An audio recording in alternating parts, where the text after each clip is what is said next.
बिस्मिल्लाहिर्रहमानिर्रहीम। Dear students, welcome to the biology class. Biology class में खुशामदीद। बायोलॉजी में chapter number 4 cells and tissues की स्टडी कर रहे थे हम। इस चैप्टर में अब तक आपने सेल के बारे में काफ़ी कुछ पढ़ लिया कि सेल किस तरह डिस्कवर हुआ, माइक्रोस्कोप क्या क्या होते हैं, कौन कौन सी टाइप्स हैं, और फिर हमने लास्ट 2 क्लासों के अंदर सेल का जो बेसिक स्ट्रक्चर होता है वो हमने देखा। Cell wall, cell membrane, cytoplasm, nucleus, ये 4 बेसिक पार्ट स्टडी किए। फिर साइटोप्लाज्म में जो ऑर्गेनल्स थे हमने उनका थोड़ा सा ओवरव्यू दिया। आज की क्लास में हम बात करेंगे हमारे पास टाइप्स ऑफ सेल्स की। हमारे पास सेल्स की कितनी टाइप्स होती हैं और उनमें क्या क्या फ़र्क होता है, इसकी बात करते हैं। तो सबसे पहले हम सेल्स की टाइप की बात करें तो हमारे पास 2 किस्म का सेल होता है। एक कहलाता है प्रोकैरियोटिक सेल और एक कहलाता है यूकैरियोटिक सेल। इन दोनों सेलों में क्या फ़र्क होता है उनको देखेंगे, आहिस्ता आहिस्ता स्टडी करते हैं इनकी। तो हमारे पास सेल्स की टाइप का टॉपिक हम स्टार्ट कर रहे हैं। हमारे पास 2 टाइप के सेल्स हैं जी। लिविंग ऑर्गेनिजम्स में 2 किस्म का सेल मिलेगा, या तो प्रोकैरियोटिक मिलेगा या यूकैरियोटिक मिलेगा। जिन ऑर्गेनिजम्स में प्रोकैरियोटिक सेल होता है उनको हम प्रोकैरियोटिक ऑर्गेनिजम्स कहते हैं, और जिनमें यूकैरियोटिक सेल होता है उनको हम यूकैरियोटिक ऑर्गेनिजम्स कहते हैं। तो मेजर डिफरेंस, जो मेजर फर्क है इन दोनों सेल्स के दरमियान, वो है न्यूक्लियर मेम्ब्रेन का। हमने न्यूक्लियस का स्ट्रक्चर स्टडी किया था। न्यूक्लियस के बारे में मैंने आपको बताया था कि गोल बॉडी होती है जो साइटोप्लाज्म में मौजूद होती है, और एनिमल में बीच में और प्लांट में साइड में होती है। ये गोल न्यूक्लियस आपको साफ वाजे क्यों नजर आ रहा होता है? क्योंकि न्यूक्लियस की मेम्ब्रेन होती है। हमने देखा था उस स्ट्रक्चर में कि न्यूक्लियस के अंदर डबल मेम्ब्रेन होती है जिसको हम कहते हैं न्यूक्लियर मेम्ब्रेन। और इस न्यूक्लियर मेम्ब्रेन से फायदा क्या होता है कि आपका न्यूक्लियस पैक हुआ हुआ है, आपका न्यूक्लियस वाजे तौर पे नजर आ रहा है इस न्यूक्लियर मेम्ब्रेन की वजह से। प्रोकैरियोटिक सेल्स के अंदर न्यूक्लियस की जो मेम्ब्रेन होती है ना, वो एब्सेंट होती है। न्यूक्लियस की मेम्ब्रेन ही गायब होती है। अब उससे होता क्या है कि न्यूक्लियस की मेम्ब्रेन चूंकि नहीं है, तो फिर अब न्यूक्लियस के अंदर जितना भी न्यूक्लियर प्लाज्म है वो साइटोप्लाज्म के साथ मर्ज हो जाता है। याद होगा आपको न्यूक्लियस का स्ट्रक्चर, न्यूक्लियस की मेम्ब्रेन, अंदर था न्यूक्लियोप्लाज्म, जेल लाइक मटेरियल, और उस न्यूक्लियोप्लाज्म में होते हैं डीएनए, सॉरी क्रोमोसोम्स। अब ये जो प्रोकैरियोटिक सेल होते हैं, ये इनमें क्या है, न्यूक्लियर मेम्ब्रेन हो गई एब्सेंट। अब चूंकि न्यूक्लियर मेम्ब्रेन एब्सेंट हो गई, तो अब वो जो अंदर न्यूक्लियोप्लाज्म है वो पैक नहीं है, वो खुला है, वो पैक नहीं हुआ हुआ। तो वो फिर आपके साइटोप्लाज्म से मर्ज हो जाता है और पूरे साइटोप्लाज्म में फैल जाता है। और आपके ये जो डीएनए होते हैं, ये जो क्रोमोसोम्स होते हैं, फिर ये भी आपके एक जगह पे कैद नहीं होते। तो न्यूक्लियर मेम्ब्रेन एब्सेंट होती है प्रोकैरियोटिक सेल्स के अंदर, जिसकी वजह से हमें न्यूक्लियस वाजे तौर पे नजर नहीं आ रहा होता। On the other hand, eukaryotic cells जो होते हैं उनके अंदर न्यूक्लियस की मेम्ब्रेन वाजे तौर पे नजर आ रही है। अब ये देखें, ये हमारे पास है जी गोल बॉडी न्यूक्लियस। वाई हमें कैसे नजर आ रहा है? ये इसका देखें न्यूक्लियर मेम्ब्रेन मौजूद है, इसमें छोटे छोटे सुराग है जिनको हम न्यूक्लियर पोर्स कहते हैं। ये न्यूक्लियर मेम्ब्रेन मौजूद है, और इस न्यूक्लियर मेम्ब्रेन ने आपके जितने भी न्यूक्लियर प्लाज्म था उसको इंक्लोज कर दिया, पैक कर दिया। अब आपका विजिबल हो रहा है, पूरा साफ सुथरा न्यूक्लियस आपको नजर आ रहा है। दूसरी तरफ प्रोकैरियोटिक देखें, आपको कोई ऐसा न्यूक्लियर मेम्ब्रेन नजर नहीं आ रही, गायब हो गई न्यूक्लियर की मेम्ब्रेन। अब वो जो न्यूक्लियर प्लाज्म था वो भी साइटोप्लाज्म के साथ मिक्स हो गया, मर्ज हो गया, और अब आपका विजिबल तौर पर, आपको साफ तौर पर न्यूक्लियस नजर नहीं आ रहा। तो that is the major difference between prokaryotic and eukaryotic cell. Prokaryotic cells के अंदर जो न्यूक्लियस होता है उसकी मेम्ब्रेन नहीं होती, जिसकी वजह से न्यूक्लियर प्लाज्म साइटोप्लाज्म के साथ मिल जाता है, और न्यूक्लियस जो है वो एक लिहाज से एब्सेंट हो गया, न्यूक्लियस गायब हो गया। उसके अंदर की जो मटेरियल्स हैं यानी क्रोमोसोम्स वगैरह वो मौजूद है, और वो आपके साइटोप्लाज्म में डिस्पर्स हो गए, फैल गए। इस वजह से आपको न्यूक्लियस नजर नहीं आ रहा होता। On the other hand, eukaryotic cells के अंदर न्यूक्लियस की मेम्ब्रेन मौजूद है, और उस न्यूक्लियस की मेम्ब्रेन मौजूद होने से आपको न्यूक्लियस वाज़ेह तौर पे नजर आ रहा है। तो that is the second difference. तो हम प्रोकैरियोटिक में कहते हैं चूंकि न्यूक्लियर की मेम्ब्रेन नहीं है, न्यूक्लियर प्लाज्म भी खत्म हो गया, तो हम कहते हैं ट्रू न्यूक्लियस इज एब्सेंट।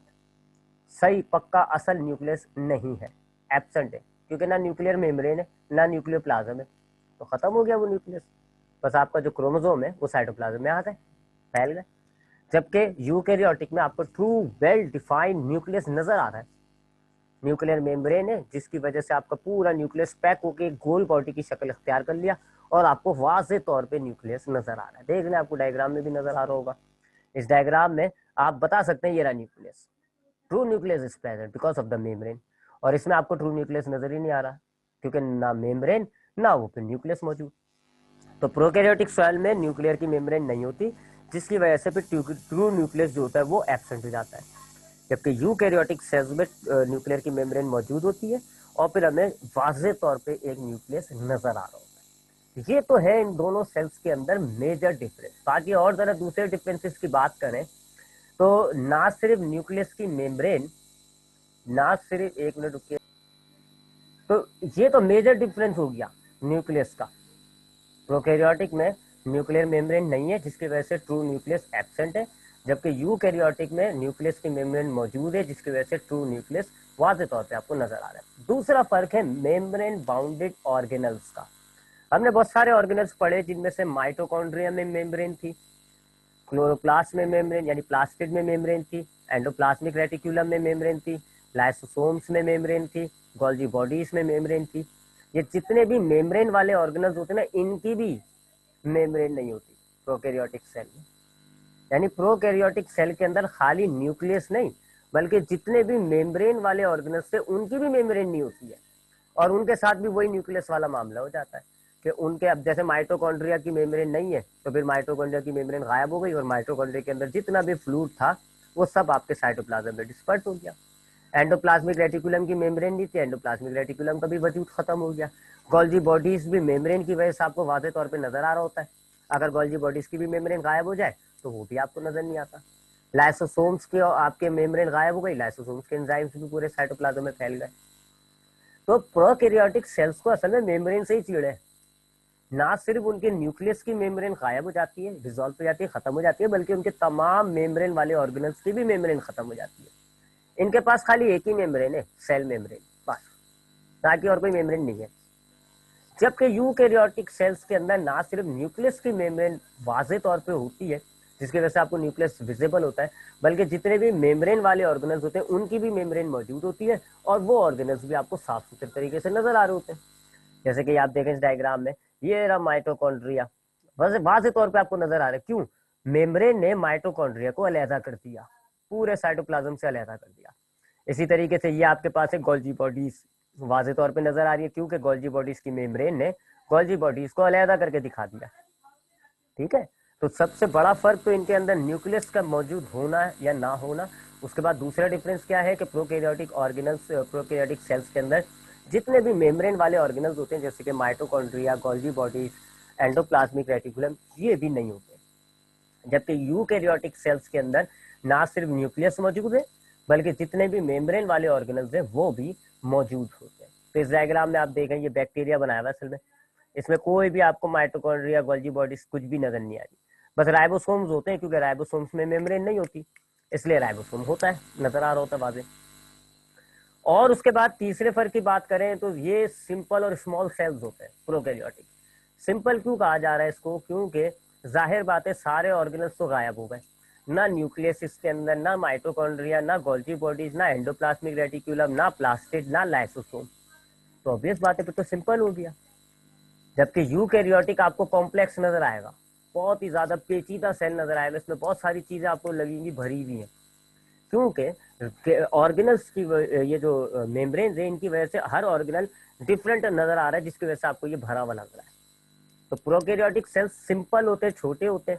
छोटे क्यों है? क्योंकि इनके अंदर ज्यादा चीजें है ही नहीं, तो ऑब्वियस बात है इनका साइज छोटा हो जाता है। जबकि यूकैरियोटिक का साइज निस्बतन प्रोकैरियोटिक के थोड़ा सा बड़ा होता है क्योंकि इनके अंदर फिर तहाशा ऑर्गेनल्स मौजूद होते हैं, वो जाहिर बात है जगह घेर लेते हैं, तो सेल का साइज थोड़ा बड़ा होता है।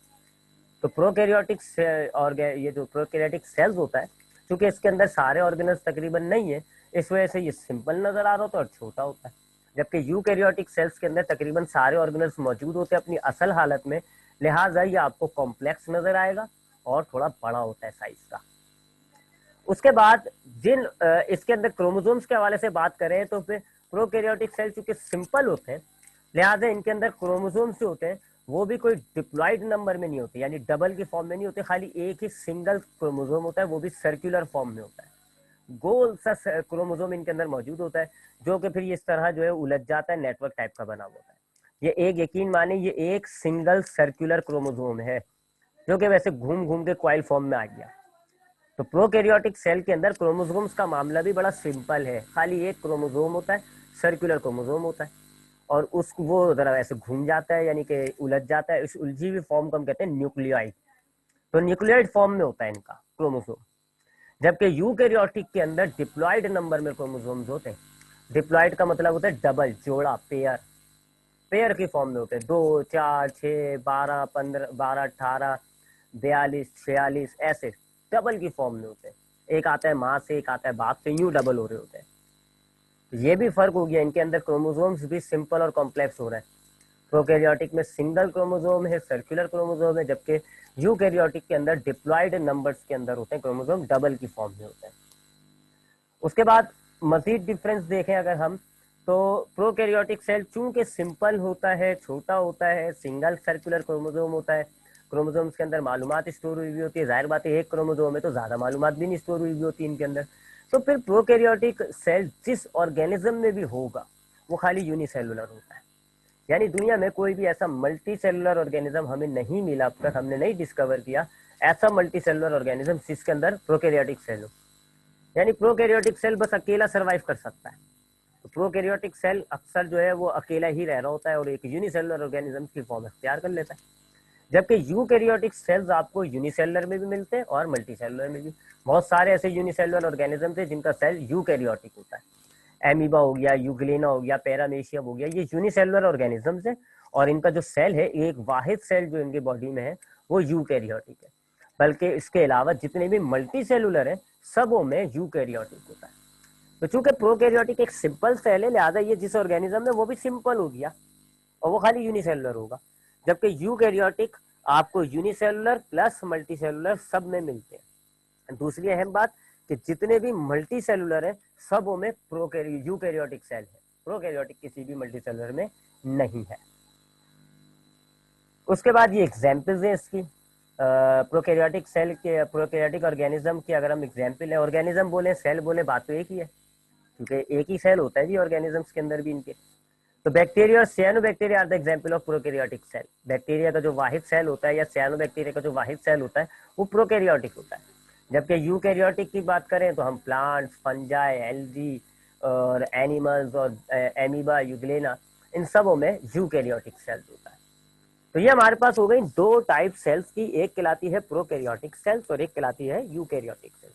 प्रोकैरियोटिक सेल्स के अंदर मेजर डिफरेंस क्या है जी? प्रोकैरियोटिक सेल में न्यूक्लियर मेम्ब्रेन नहीं है, जिसकी वजह से न्यूक्लियर प्लाज्म जो है साइटोप्लाज्म के साथ मर्ज हो जाता है और आपका न्यूक्लियस गायब हो जाता है। इसलिए हम कहते हैं कि ट्रू न्यूक्लियस एब्सेंट है। जबकि यूकैरियोटिक में न्यूक्लियर मेम्ब्रेन मौजूद होती है, जिसकी वजह से न्यूक्लियस इंक्लोज होकर पैक होकर ट्रू हालत में मौजूद होता है। उसके अलावा प्रोकैरियोटिक सेल्स में कोई भी मेम्ब्रेन वाले ऑर्गेनल्स मौजूद नहीं होते, जबकि यूकैरियोटिक में तमाम मेम्ब्रेन वाले ऑर्गेनल्स मौजूद होंगे। माइटोकॉन्ड्रिया, गोल्जी बॉडीज वगैरह ये सब मौजूद होती है। तीसरा, प्रोकैरियोटिक सेल्स जो होते हैं वो सिंपल और छोटे होते हैं क्योंकि उनमें सारे ऑर्गेनल्स तो है ही नहीं, तो सिंपल भी होगा, स्मॉल भी होगा। जबकि यूकैरियोटिक सेल्स के अंदर चूंकि सारे ऑर्गेनल्स मौजूद होते हैं तो ये कॉम्प्लेक्स और थोड़ा लार्ज होता है। प्रोकैरियोटिक सेल्स आपको खाली यूनिसेलुलर ऑर्गेनिजम्स में मिलेगा, जबकि यूकैरियोटिक सेल आपको यूनिसेलुलर और मल्टीसेलुलर दोनों किस्म के ऑर्गेनिजम्स में मिलता है। इनके क्रोमोसोम्स के अंदर भी क्या मामला है कि प्रोकैरियोटिक सेल्स के अंदर खाली एक सर्कुलर क्रोमोसोम होता है, न्यूक्लियाइड कहते हैं हम उसको, जबकि यूकैरियोटिक के अंदर क्रोमोसोम्स की तादाद डबल होती है, डिप्लॉइड कहते हैं। प्रोकैरियोटिक की एग्जांपल ध्यान में रखिएगा, bacteria and cyanobacteria are the example of prokaryotic organisms as well as cell, क्योंकि इनमें एक ही होता है। और यूकैरियोटिक में जितने भी आपके पास मल्टी सेलुलर हैं, जैसे कि फंजाई, प्लांट्स, एनिमल्स, या यूनिसेलुलर आ जाए तो बहुत सारे यूनिसेलुलर एल्गीज होते हैं और एमीबा वगैरह, ये सब यूकैरियोटिक की एग्जाम्पल्स होते हैं। तो ये हमने देखा दो टाइप सेल्स की on the basis of simplicity and complexity. Simple और कॉम्प्लेक्स की बुनियाद पर हमने दो सेल्स को तकसीम कर लिया। अब जरा हम देखते हैं प्लांट और एनिमल सेल्स में क्या फर्क होता है। वैसे तो याद रखिएगा ये डिफरेंस इतना मायने नहीं रखता, क्योंकि अब आपने ऐसे बहुत सारे सेल डिस्कवर कर लिए जो प्लांट और एनिमल के बीच में होते हैं।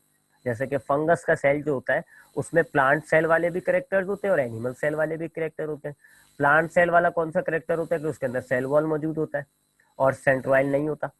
जबकि एनिमल सेल वाला करेक्टर उसके अंदर क्या होता है, उसके अंदर क्लोरोप्लास्ट नहीं होता।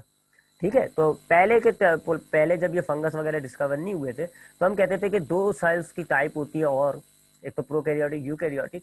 एक और तरीके से हम कहते थे कि एक प्लांट सेल और एक एनिमल सेल। अब वो क्या करेक्टर्स हैं जिनकी वजह से प्लांट सेल और एनिमल सेल अलग हो जाते हैं वो हम देखेंगे, लेकिन याद रखिएगा अब ये कॉन्सेप्ट खत्म हो चुका है क्योंकि प्लांट सेल और एनिमल के सेल के अलावा अब आपको फंगल सेल भी मिलता है। बहुत सारे सेल है जिनमें प्लांट का भी कैरेक्टर होता है, प्रोकैरियोट, बैक्टीरिया में क्लोरोप्लास्ट है, सेल वॉल भी है, लेकिन वो प्रोकैरियोटिक है। बहरहाल प्लांट और एनिमल सेल के अंदर हम फर्क देखते हैं कि प्लांट और एनिमल सेल्स में हमने क्या फर्क देखा।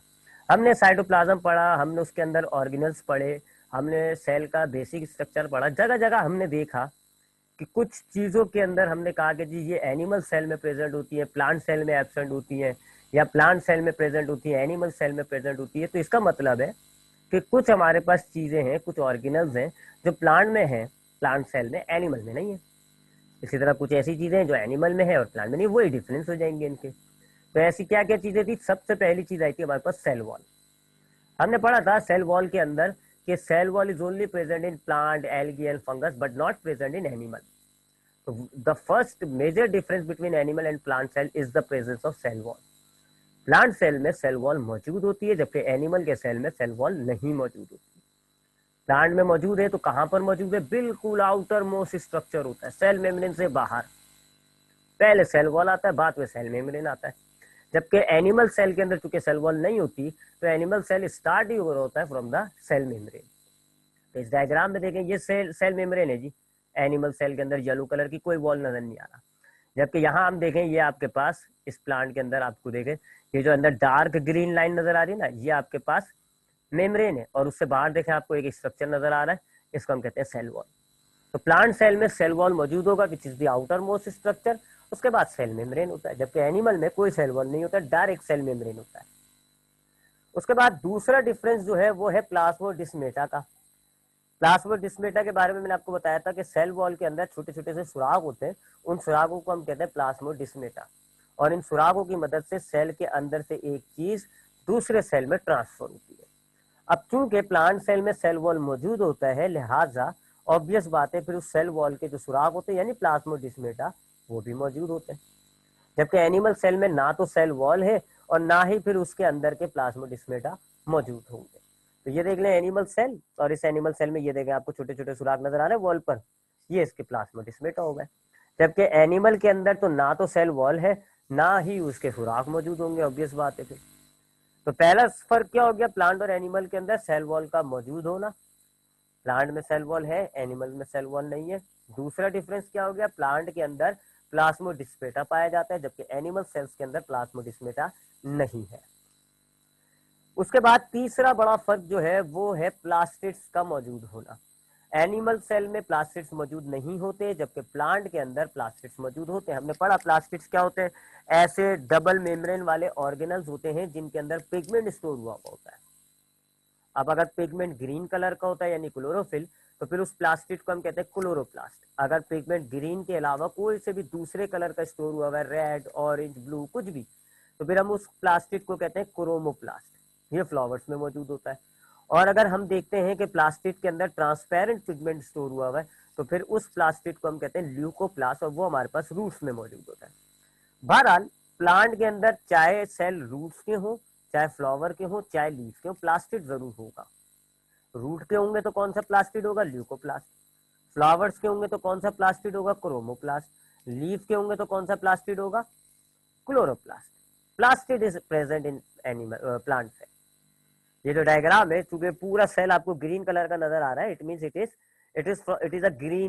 अ लीफ सेल। ये एक लीफ का सेल है, और इसमें ये देखें, ये आ गया वो आपका प्लास्टिड ग्रीन कलर का, ये क्लोरोप्लास्ट है।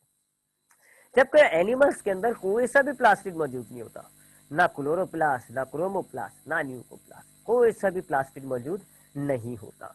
फिर मैंने आपको इनके काम भी बताए थे, रिमेंबर दैट, कि क्लोरोप्लास्ट जो होता है उसका काम होता है फोटोसिंथेसिस के अंदर लाइट को कन्वर्ट करना। सूरज की लाइट रोशनी को, लाइट एनर्जी को कन्वर्ट करके केमिकल एनर्जी में कन्वर्ट करता है। यही खाने फोटोसिंथेसिस के दौरान की रिएक्शन होता है। क्रोमोप्लास्ट का काम बताया था मैंने आपको, ये आपके फ्लावरिंग पार्ट्स को कलरफुल बनाता है, जिसकी वजह से एनिमल्स अट्रैक्ट हो जाते हैं। जबकि ल्यूकोप्लास्ट जो है वो खाने को स्टोर करता है स्टार्च की फॉर्म में। ठीक है, तो ये इसके काम जरा ध्यान में रख लेगा, टॉपिक निकला होता तो बता दिया। तो बहरहाल प्लांट सेल में प्लास्टिड्स मौजूद होंगे, जबकि एनिमल सेल्स में प्लास्टिड मौजूद नहीं होते। ये भी हमने जब ऑर्गेनल्स पढ़ा था वहां पे हमने ये बात की थी। उसके बाद प्लांट सेल में एक और बड़ा फर्क है, वो है कि जी लार्ज वैक्यूल का मौजूद होना। प्लांट सेल के अंदर एक बड़ा सा वैक्यूल मौजूद होता है जिसने आपके सेल के ज्यादातर हिस्से को, ज्यादातर वॉल्यूम को ऑक्यूपाई कर लिया। इस डायग्राम में आपको ये वैक्यूल नजर आ रहा था कि बहुत बड़ा हिस्सा प्लांट के सेल का इसने कब्जा करके बैठ गया उसमें, और जो न्यूक्लियस होता है वो साइड में चला जाता है फिर। जबकि एनिमल सेल्स के अंदर या तो वैक्यूल्स होते ही नहीं है, बहुत सारे एनिमल सेल्स हैं जिनमें वैक्यूल्स नहीं होते, या फिर अगर हैं तो छोटे छोटे से वैक्यूल्स होते हैं और एक से ज्यादा होते हैं, 4, 5, 10, 15। तो एनिमल सेल के अंदर वैक्यूल का मामला ऑप्शनल होता है, कुछ एनिमल सेल्स के अंदर वैक्यूल नहीं होते, कुछ में अगर होते तो छोटे छोटे होते हैं। जबकि प्लांट के अंदर आपको ज्यादातर सेल्स के अंदर, कुछ प्लांट के भी सेल ऐसे जिनमें छोटे छोटे वैक्यूल्स होते हैं, मेरिस्टेमेटिक सेल्स, लेकिन ज्यादातर सेल्स के अंदर प्लांट में बड़े वैक्यूल्स मौजूद होते हैं।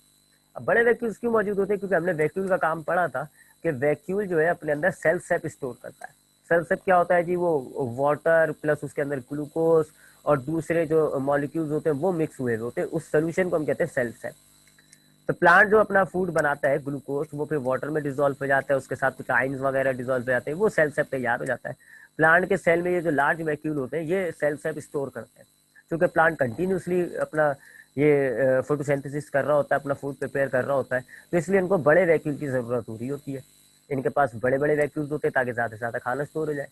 जबकि एनिमल्स के साथ मामला ये नहीं है कि ये खाना नहीं बना रहे तो कहाँ स्टोर करेंगे? जब ये खाना ही नहीं तैयार कर सकते तो भी ये स्टोर ही नहीं करते, इसलिए इनके पास वैक्यूल नहीं होते।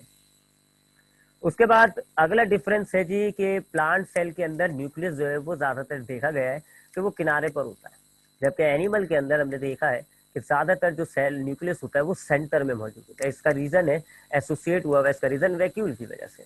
प्लांट में चूंकि ज्यादातर हिस्सा वैक्यूल ने ऑक्यूपाई कर लिया तो फिर न्यूक्लियस जो है वो सेल मेम्ब्रेन की तरफ यानी किनारों की तरफ शिफ्ट हो जाता है। जबकि एनिमल के अंदर तो वैक्यूल है ही नहीं, तो न्यूक्लियस आराम से सुकून से सेंटर की पोजीशन ऑक्यूपाई करा हुआ होता है।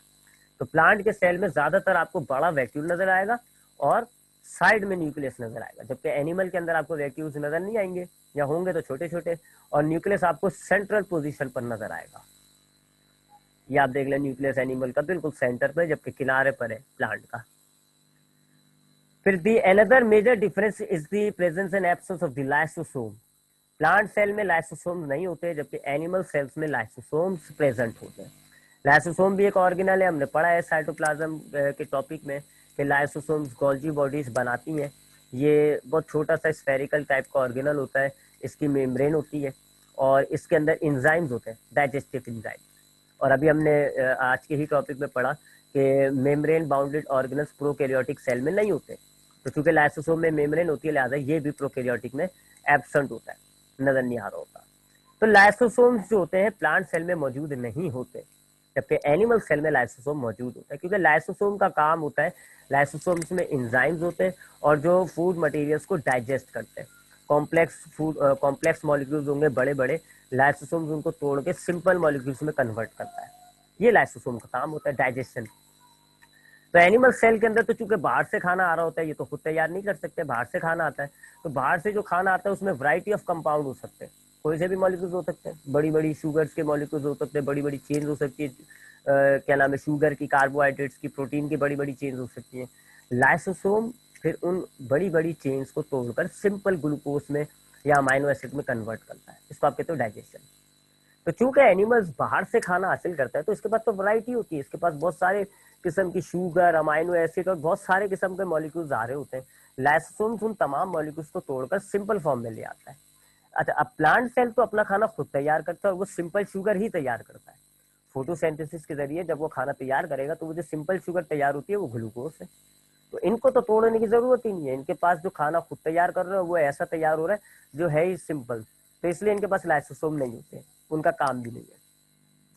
तो लाइसोसोम्स प्लांट के अंदर मौजूद नहीं होते क्योंकि इनका जो फूड होता है वो ऑलरेडी सिंपल शुगर की शक्ल में होता है, इसलिए इनको कन्वर्जन की जरूरत नहीं है। जबकि एनिमल्स के पास वैरायटी ऑफ फूड होती है, इनके पास मुख्तलिफ मॉलिक्यूल्स होते हैं, लिहाजा उनके पास लाइसोसोम नाम का एक ऑर्गेनल होता है जो इनके कॉम्प्लेक्स फूड मटेरियल्स को तोड़कर सिंपल फॉर्म में लेकर आता है। यहाँ पर इस एनिमल सेल में देख लें, ये छोटे से आपके जो पीले दो बॉडीज नजर आ रही है ना, दे आर कॉल्ड लाइसोसोम्स, ये लाइसोसोम्स है। उसके बाद एक और बड़ा मेजर डिफरेंस है, वो है सेंट्रायल्स का प्रेजेंट या एब्सेंट होना। एनिमल्स, प्लांट के सेल्स में तो सेंट्रोइल्स नहीं होते, एनिमल सेल्स में सेंट्रोइल्स मौजूद होते हैं, और इन सेंट्रोइल्स को भी हमने सेल ऑर्गेनल्स वाले टॉपिक में पढ़ा है, डिस्कस किया है। एक सेंट्रोसोम होता है, एनिमल सेल के न्यूक्लियस के आसपास एक सेंट्रोसोम होता है, और उस एक सेंट्रोसोम में दो सेंट्रोइल्स होते हैं। एक सेंट्रोसोम में दो सेंट्रोइल्स होते हैं। हर एक सेंट्रोइल का स्ट्रक्चर भी आपको बताया था, बैरल शेप होता है, 3-3 माइक्रोफिलामेंट्स के सेट होते हैं, और ऐसे 9 सेट मिलकर एक सेंट्रोइल बनाते हैं। 3 माइक्रोफिलामेंट्स, ये एक सेट हो गया, ऐसे 9 सेट बनेंगे और एक सेंट्रोइल तैयार होगा, और 2 सेंट्रोइल से मिलकर होता है एक सेंट्रोसोम। तो एनिमल सेल में सेंट्रोसोम मौजूद होता है, और इसका काम भी मैंने आपको बताया था, न्यूक्लियर ये सेल डिवीजन के दौरान ये सेंट्रोइल्स अलग अलग हो जाते हैं, अलग अलग किनारों पे चले जाते हैं, वहां से स्पाइंडल फाइबर्स बनाते हैं, और स्पाइंडल फाइबर्स जो है फिर वो क्रोमोसोम्स को अपने अपने अपने अपने अपने अपने हिस्सों की तरफ खींच के लाते हैं। तो प्लांट सेल, एनिमल सेल के अंदर सेंट्रोइल्स मौजूद होते हैं, और प्लांट के अंदर सेंट्रोइल्स मौजूद नहीं होते। तो प्लांट के अंदर वो जो सेल डिवीजन के अंदर फाइबर्स बनते हैं, तो फिर वो आपके जो साइटोप्लाज्म में साइटोस्केलेटन होता है वही बनाते हैं। एनिमल के अंदर साइटोस्केलेटन नहीं बनाता, एनिमल के अंदर एक अलग से ऑर्गेनल मौजूद है सेंट्रोइल्स के नाम से, ये आपके स्पाइंडल फाइबर्स बनाएगा। तो इस चैप्टर के बाद वाला चैप्टर हमारा वही है जी, सेल डिवीजन का। उसमें आप देखिएगा कि एनिमल सेल्स होंगे और सेंट्रोइल्स आएंगे, और सेंट्रोइल्स का रोल देख लीजिएगा आप कि स्पाइंडल फाइबर्स बनाकर क्रोमोसोम्स को अपनी तरफ अट्रैक्ट करेगा।